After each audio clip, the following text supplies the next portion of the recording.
So NoFap day 2, and I want to talk about extreme emotional detox.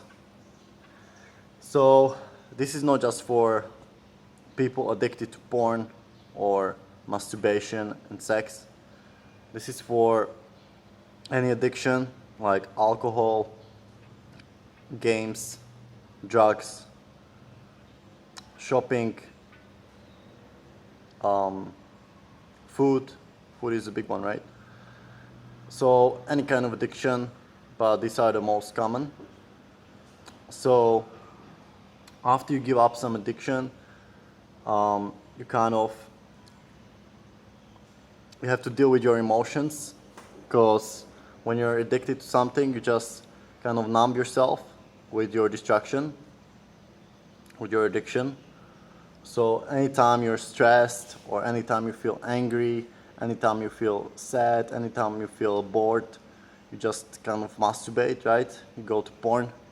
And now there is no such a relief like that when you're in NoFap.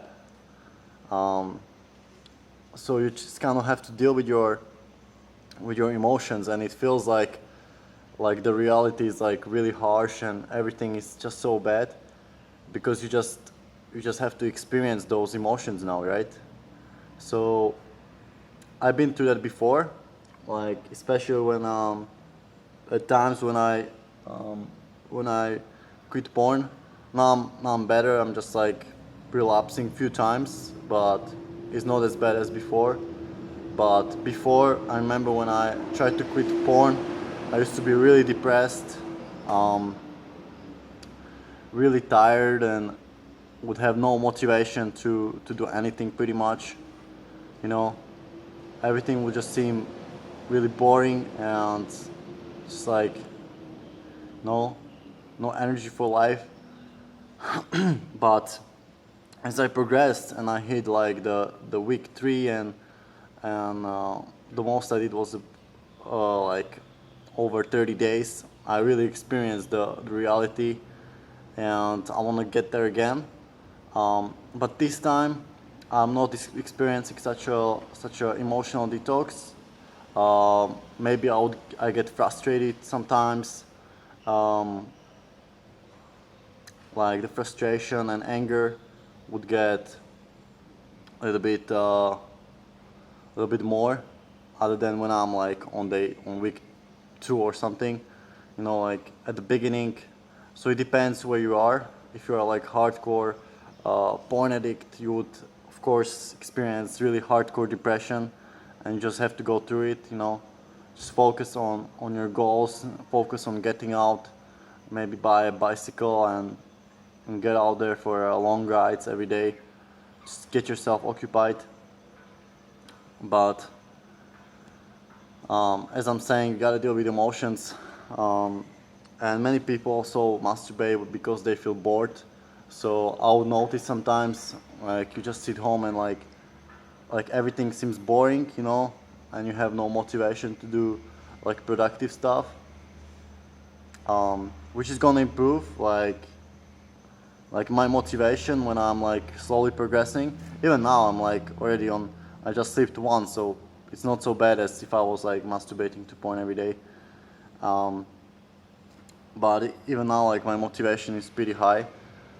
But other people, you know, it can take like 3 weeks to 1 month until their motivation will start kicking in again, and their emotions they'll know how to deal with their emotions, and like the life will seem more happier and in line. Um, so have more constant energy, and you will be more emotionally stable throughout the day, rather than having these roller coasters, you know. So that's porn can definitely cause that. Um, and no peppers can. Some no peppers are like, oh, this doesn't work. I just feel so shit. You know, like of course, first week you're just gonna feel the worst, because all your emotional bullshit will just come up, because you've been covering it up with porn and masturbation, you know, or any addiction, any other addiction. So this is even for people who are addicted to something else like food and stuff. So let me know your feedback. This is day 2. Um, And tomorrow I'm gonna talk about how to deal with urges. But for now, remember, if you have any emotional struggles like anger, um, depression, sadness, you feel bored and no motivation at all, it's just normal. You gotta get through it. You gotta just make YouTube videos, vlogs, write blogs, ebook, whatever I just said before. Just write, read, get outside on your bike, go for a hike, run, stuff like that should help you. So let me know your feedback. I hope this helps, and I'll see you later.